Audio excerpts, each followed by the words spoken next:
نون کے رہنما عطا اللہ طارر اس وقت لاہور میں پریس کانفرنس کر رہے ہیں۔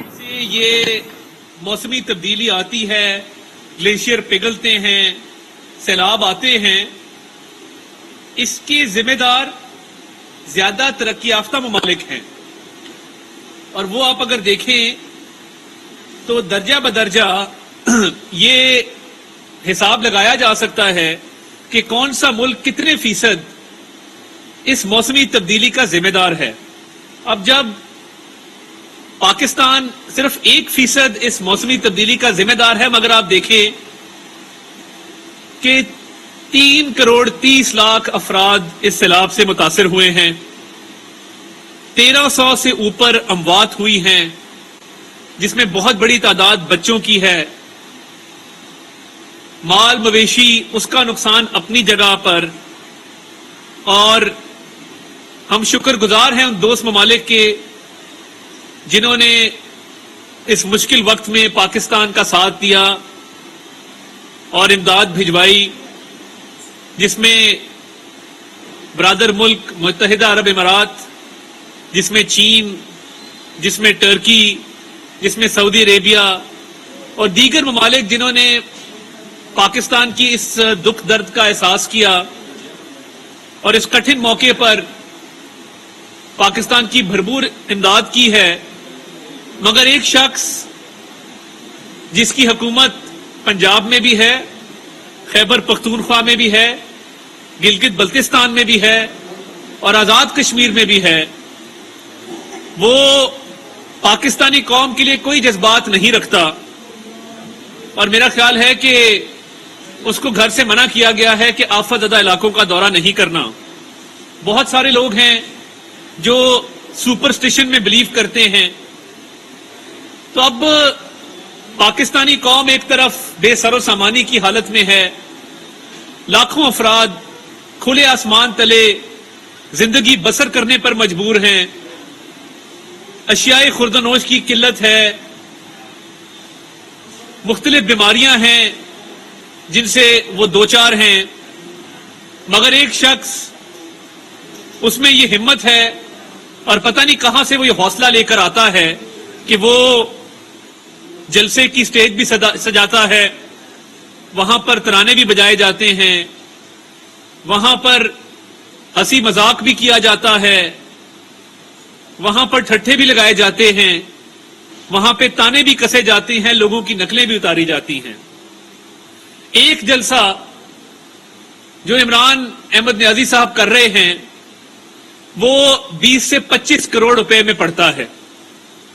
کل گجرات میں جو ایک جلسہ کیا گیا، آپ اندازہ کریں کہ ایک طرف لوگ آفت زدہ علاقوں میں کس مشکل سے گزر رہے ہیں، ان کے گھر بار ان سے چھن گئے، مال مویشی چلے گئے، وہ اپنے کئی پیاروں کو دفنا نہ سکے، وہ پانی میں بہہ گئے، اور دوسری طرف اتنی بے حسی ہے کہ صرف اپنی سیاست چمکانے کے لیے جلسے جلوس کیے جا رہے ہیں، اور پنجاب کے جوڈیشل وزیر اعلیٰ صاحب اور ان کے صاحبزادے ایک بھی آفت زدہ علاقے کا وزٹ نہیں کیا۔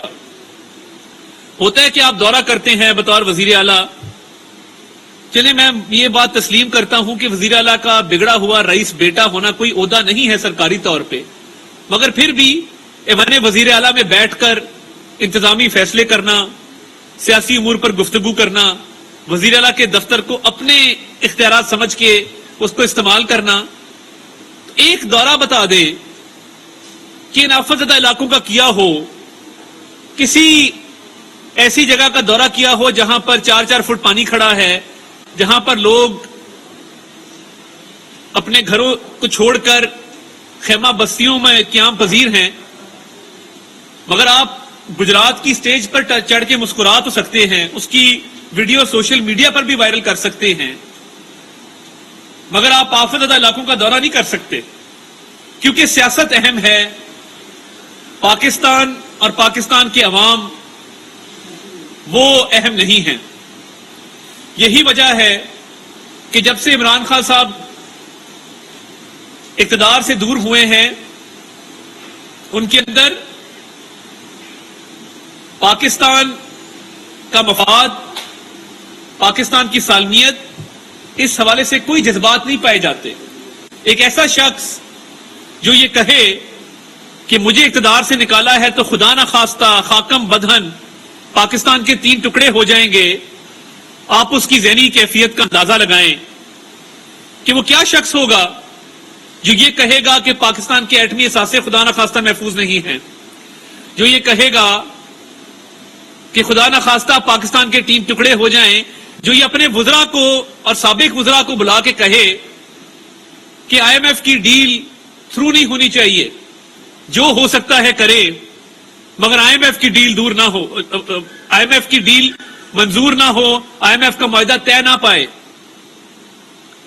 آپ کی یاد دہانی کے لیے عمران نیازی صاحب، آئی ایم ایف کا معاہدہ ہم نے طے نہیں کیا تھا.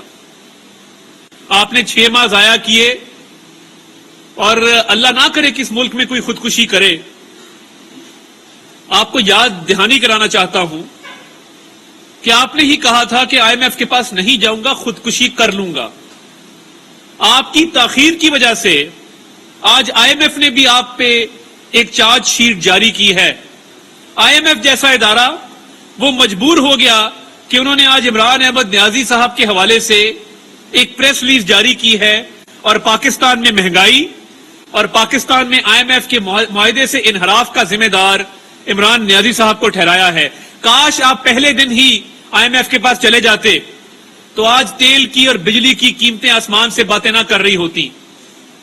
اور آپ نے جب دیکھا کہ یہ آئی ایم ایف کا معاہدہ طے ہونے جا رہا ہے تو جو شوکت ترین صاحب کو ہدایات دی، میں سمجھتا ہوں کچھ پھر بھی محسن لغاری صاحب جو وزیر خزانہ پنجاب ہیں، ان میں پھر بھی تھوڑی بہت حب الوطنی تھی کہ انہوں نے پوچھا کہ ریاست کو تو اس کا نقصان نہیں ہوگا. انہوں نے کہا کہ ریاست چھوڑیں، سیاست بچائیں. پاکستان کو ناقابل تلافی نقصان ہوتا ہے تو ہو، یہ آئی ایم ایف کی ڈیل تھرو نہیں ہونی چاہیے. اور اس پہ بھی وفاقی حکومت غور کر رہی ہے کہ ذمہ داران کے خلاف کچھ نہ کچھ قانونی کارروائی عمل میں لائی جانی چاہیے. اس پر مشاورت جاری ہے. مگر شوکت ترین صاحب، تیمور جھگڑا صاحب اور محسن لغاری صاحب، آپ کو ذرا خیال نہ آیا کہ اگر یہ معاہدہ طے نہیں ہوتا تو روپے کی قدر میں کمی واقع ہوگی، مہنگائی میں اضافہ ہوگا، انویسٹرز کا کانفیڈنس خراب ہوگا، پاکستان میں سرمایہ کاری نہیں ہوگی. آپ نے دیکھا کہ اس حکومت کو فیل کر دو، چاہے اس حکومت کو فیل کرتے کرتے ریاست ہی کیوں نہ خدا نہ خواستہ ناکام ہو جائے. آپ کو سیلاب زدہ علاقوں میں، بلوچستان کے سنگلاخ پہاڑوں میں اس بیوہ کا خیال نہ آیا جو مشکل زندگی بسر کر رہی ہے. آپ کو رجحان کے اندر اس یتیم بچے کا خیال نہ آیا جس کا گھر پانی میں بہہ گیا ہے. آپ کو سکھر کے اندر وہ ہاری یاد نہ آیا جس کی فصلیں تباہ ہو گئی ہیں. یہ کس قسم کے لوگ ہیں جو پاکستان میں سیاست کو چمکانا چاہتے ہیں اور ریاست کو ناکام کرنا چاہتے ہیں؟ آپ نے 4 سال چور ڈاکو کے علاوہ کوئی نہ پالیسی دی، نہ کوئی ترقیاتی منصوبے دیے. ہم 4% پر مہنگائی کو چھوڑ کے گئے تھے، اور آج جب ہم نے باغ دوڑ سنبھالی ہے تو مہنگائی آسمانوں سے باتیں کر رہی ہے، کیونکہ آپ نے آئی ایم ایف کے معاہدے سے انحراف کیا. اور یہ پنجاب میں وزیر خزانہ صاحب محسن لغاری صاحب خط لکھنے کو تیار تھے. میری اطلاع یہ ہے کہ سیکرٹری خزانہ افتخار صاحب اور چیف سیکرٹری پنجاب کامران افضل صاحب نے سٹینڈ لیا کہ اس طرح کا خط ہم نہیں لکھیں گے. پنجاب کے رولز آف بزنس کے تحت جو متعلقہ افسران ہیں، فائل پہ اپروول ان کی ہوتی ہے. تو یہاں پہ بھی اگر پاکستان کے یہ افسر سٹینڈ نہ لیتے تو شاید پنجاب سے بھی خط پہنچ گیا ہوتا، رستے میں تھا. یہ کاش کہ یہ ہوش آ جاتی کہ ہم پاکستان کا ناقابل تلافی نقصان کرنے جا رہے ہیں. اور تیمور جھگڑا کی ہمت دیکھیں، وہ کہتا ہے کہ میں نے جو لیٹر لکھا تھا وہ مفتاح صاحب کو لکھا تھا، آئی ایم ایف کو نہیں لکھا. میڈیا پہ کس نے لیک کرایا؟ اس کی کاپی عمران نیازی کے کہنے پر آئی ایم ایف کے ہیڈ کوارٹر کیسے پہنچی؟ کوئی تھوڑی سی بھی حب الوطنی کوئی شرم آپ میں ہے کہ ملک کے معاملات کس طرف جا رہے ہیں اور آپ کو اپنی سیاست کی پڑی ہے؟ کاش یہ جو 20 سے 25 کروڑ روپیہ ہر جلسے پر خرچ آتا ہے یہ آپ نے سیلاب زدگان کی نظر کیا ہوتا. کاش آپ نے اس کے خیمے خریدے ہوتے، دوائیاں خریدی ہوتی، اشیاء خوردنوش خریدی ہوتی. آپ ابھی تک جتنے جلسے کر چکے ہیں، ایک جلسے کے لیے میں فواد چودھری صاحب کا شکر گزار ہوں.